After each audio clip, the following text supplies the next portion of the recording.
નમસ્કાર મિત્રો, હું મોહન ગઢવી ગુજરાતી દુનિયા યુટ્યુબ ચેનલમાં ફરી એકવાર આપ સૌ મિત્રોનું હાર્દિક સ્વાગત કરું છું. મિત્રો, દુનિયાની નંબર 1 વૈજ્ઞાનિક કંપની નાસાએ જણાવી દીધી છે સટીક તારીખ ખતમ થવાની છે આ દુનિયા. આપણા ધરતીનું ભવિષ્ય મોટા ખતરામાં છે. વૈજ્ઞાનિકો ગમે એટલી કોશિશો કરશે, આમ છતાં પણ કોઈને બચાવી નહીં શકે. એક એવો ભયંકર સમય આવવાનો છે જે બધી વસ્તુઓનો સર્વનાશ કરી નાખશે.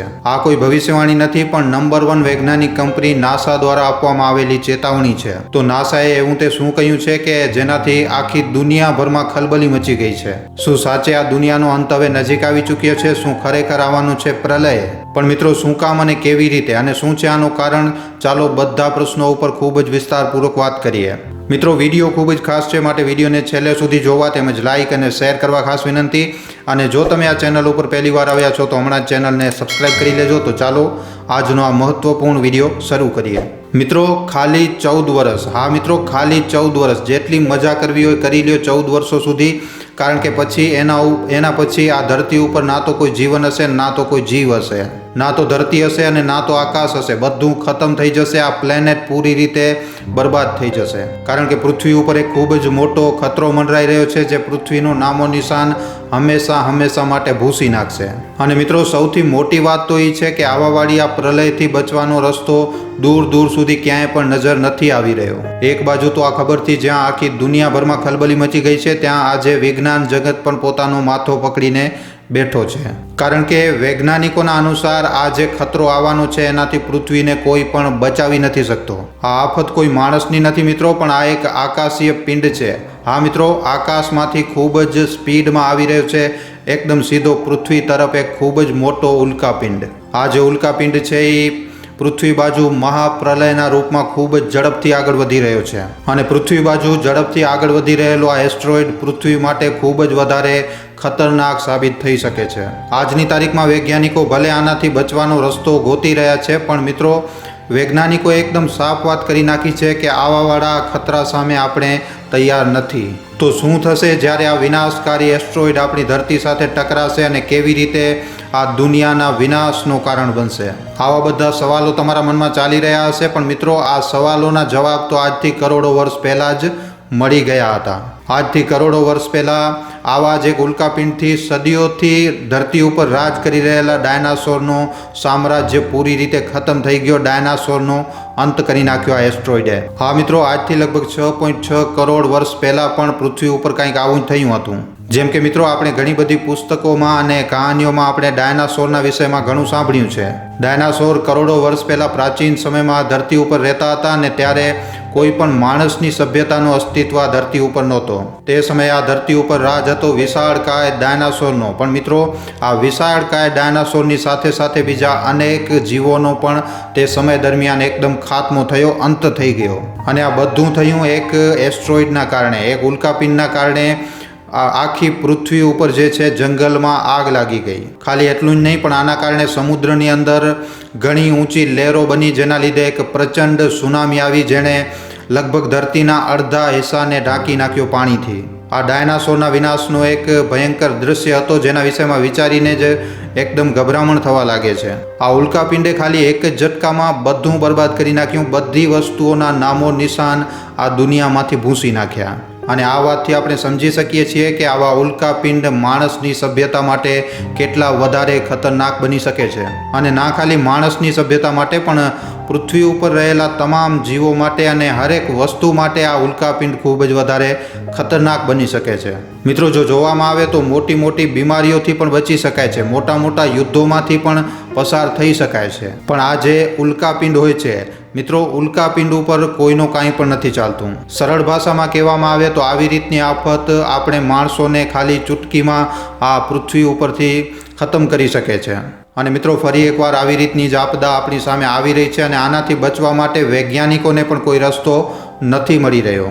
અને મિત્રો, ત્યાં સુધી કે વૈજ્ઞાનિકોએ તો પોતે આ એસ્ટ્રોઇડના ટકરાવાની તારીખ પણ આપી દીધી છે. અને નાસાના વૈજ્ઞાનિકોએ તો પોતે પણ આ એસ્ટ્રોઇડના વિષયમાં જાણીને દુનિયાને જણાવ્યું, કારણ કે આનાથી પહેલાં આ એસ્ટ્રોઇડને ક્યારે પણ જોવામાં નથી આવ્યું.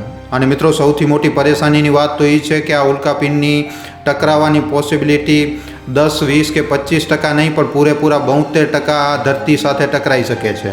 અને આના ઉપરથી આપણે અંદાજો લગાડી શકીએ છીએ કે આ જે એસ્ટ્રોઇડ છે, આ જે ઉલ્કાપિંડ છે, એ આ પૃથ્વી માટે કેટલો વધારે ભયંકર, કેટલો વધારે ખતરનાક બની શકે છે. ક્યાંક ને ક્યાંક મિત્રો ફરી એકવાર એ જ દ્રશ્ય આપણી સામે આવી જશે જે ક્યારેક ડાયનાસોર સાથે થયું હતું. હવે મિત્રો અહીંયા એક સવાલ જરૂર આવે છે કે આ જે ઉલ્કાપિંડ હોય છે એ ક્યાંથી આવે છે, અંતરિક્ષમાં આ ઉલ્કાપિંડ કેવી રીતે બને છે. તો ચાલો પહેલાં તો આપણે આ વિષયમાં થોડીક જાણકારી લઈ લઈએ અને પછી આ ઉલ્કાપિંડ ટકરાવવાની તારીખ જણાવશું. મિત્રો ઉલ્કાપિંડ જે હોય છે એ એક રીતે કઠોર પથ્થર જ હોય છે, મતલબ કે ચટ્ટાનો હોય છે, મોટી મોટી ચટ્ટાનો જે અંતરિક્ષમાં ફરતી રહે છે. આ મોટી મોટી ચટ્ટાનો એક ગ્રહની જેમ જ સૂરજના ચક્કર લગાવતી રહે છે. આ જે ચટ્ટાનો હોય છે, આ જે ઓબ્જેક્ટ હોય છે એ ગ્રહથી ઘણા જ નાના હોય છે. અસલમાં આ એ ઓબ્જેક્ટ છે જે ના તો કોઈ ગ્રહનો હિસ્સો બની શકે અને ના તો કોઈ તારાનો. આપણા સૌરમંડળમાં રહેલા સૌથી વધારે એસ્ટ્રોઇડ જે છે એ મંગળ ગ્રહ, માર્સ અને જુપિટરની એસ્ટ્રોઇડ બેલ્ટમાં ચક્કર લગાવે છે. આના સિવાય આવા ઓબ્જેક્ટ બીજા ગ્રહોની કક્ષામાં પણ ફરતા રહે છે અને ગ્રહની સાથે સાથે આ સૂરજના પણ ચક્કર લગાવતા રહે છે. આ ઉલ્કાપિંડોના નિર્માણ વિશે મિત્રો જણાવવામાં આવે છે કે લગભગ 4.5 અરબ વર્ષ પહેલાં જ્યારે આપણી આ સોલર સિસ્ટમનો નિર્માણ થયો હતો ત્યારે ગેસ અને ધૂળના એવા વાદળો હતા જે કોઈ એક ગ્રહનો આકાર ન લઈ શક્યા અને એ પાછળ રહી ગયા. અને પછી સમયની સાથે સાથે આ જ ચટ્ટાન મતલબ કે ઉલ્કાપિંડમાં ફેરવાઈ ગયા. અને મિત્રો આ જ કારણ છે કે આ જે ઉલ્કાપિંડોનો જે આકાર હોય છે એ કાંઈ કોઈ ગ્રહની જેમ ગોળ નથી હોતા. તમને જણાવી દઈએ કે આ સૌરમંડળમાં એવા લાખો કરોડો ઉલ્કાપિંડ છે જેમની જે સાઇઝ છે એ નાના પથ્થરની જેટલી પણ છે અને મોટામાં મોટી બિલ્ડિંગથી પણ વધારે મોટા એસ્ટ્રોઇડ આ સૌરમંડળમાં રહેલા છે. મતલબ કે એક નાનકડા પથ્થરથી રહી અને એક ખૂબ જ ઘણા મીલો સુધીના ડાયામીટરના ઉલ્કાપિંડ પણ આ સૌરમંડળમાં રહેલા છે. અહીંયા મિત્રો એક વાત એ પણ છે કે ઘણા બધા લોકો ઉલ્કાપિંડ અને એસ્ટ્રોઇડને એક જ સમજે છે, પણ આવું નથી. તમને જણાવી દઈએ કે એક એસ્ટ્રોઇડ જે ઘણા સૂરજનું ચક્ર લગાવી અને પડે છે અને પછી જે એનો હિસ્સો જે બચી જાય છે એને ઉલ્કાપિંડ કહેવામાં આવે છે. અને જે ક્ષુદ્ર ગ્રહ એસ્ટ્રોઇડ હોય છે એ પૃથ્વી ઉપર ટકરાવાથી પહેલાં સળગી જાય છે. તો મિત્રો અહીંયા સુધી આપણે ઉલ્કાપિંડોના વિષયમાં અને આનાથી મચવાવાળી તબાહીના વિષયમાં જાણી લીધું. હવે આપણે એ તારીખને જાણીએ જેની ભવિષ્યવાણી નાસાએ કરી છે. મિત્રો 20 જૂનની વાત છે જ્યારે નાસા અને નાસાની સાથે બીજી ઘણી વૈજ્ઞાનિક કંપનીઓ એ જાણવાની કોશિશ કરી રહી હતી કે જો એસ્ટ્રોઇડ આપણી બાજુ આવે તો એનાથી બચવાના શું રસ્તા છે. પણ અહીંયા મિત્રો વૈજ્ઞાનિકોની સામે ખૂબ જ મોટી આફત આવી ગઈ, કારણ કે વૈજ્ઞાનિકોની નજર એક એવા ઉલ્કાપિંડ ઉપર ગઈ જે હજી સુધી ક્યારે પણ નજરમાં નથી આવ્યો. પછી મિત્રો આ મોટા ખતરો આવવાની અને આનાથી પૃથ્વીને કેટલો ખતરો છે એની કેલ્ક્યુલેશન કરવામાં આવી અને આના પછી ખબર પડી મિત્રો કે આ એસ્ટ્રોઇડના આ ઉલ્કાપિંડના પૃથ્વી સાથે ટકરાવવાના ચાન્સ જે છે એ 72% છે મિત્રો. અને આ મોટી ઘટના ઘટવામાં મિત્રો લગભગ 14 વર્ષનો સમય હજી પણ લાગશે. પણ મિત્રો અહીંયા સૌથી વધારે જે ડરનો માહોલ બનાવી રહી છે એ છે તારીખ જે નાસાએ પોતાની રિપોર્ટમાં આપી છે. નાસાની રિપોર્ટ અનુસાર મિત્રો આ એસ્ટ્રોઇડના નીકળવાની જે તારીખ હશે એ હશે 12 જુલાઈ 2038. અને આવી રીતે આ એસ્ટ્રોઇડના પૃથ્વીની નજીક આવવામાં હજી 14 વર્ષની વાર છે. એક રિપોર્ટના અનુસાર આ ઘટનાનો સમય પણ જણાવવામાં આવ્યું છે. ખબરોના અનુસાર નાસાએ આની સટીક તારીખ અને સમય જણાવ્યું છે. નાસાએ મિત્રો 12 જુલાઈ 2038ના રોજ 2:25 પૃથ્વી સાથે આ એસ્ટ્રોઇડ ટકરાવવાની વાત કહી છે. મતલબ કે પૃથ્વી સાથે ડાયરેક્ટ ટકરાવવાની નહીં પણ ટકરાઈ શકે છે એવી સંભાવના વ્યક્ત કરી છે. પણ હવે મિત્રો આપણને એ પણ જોવાનું રહેશે કે આવનારા 14 વર્ષોમાં શું વિજ્ઞાન જગત આ ઉલ્કાપિંડથી ધરતીને બચાવવાનો કોઈ રસ્તો કાઢશે? શું આપણી આ પૃથ્વી હંમેશા માટે ખતમ થઈ જશે?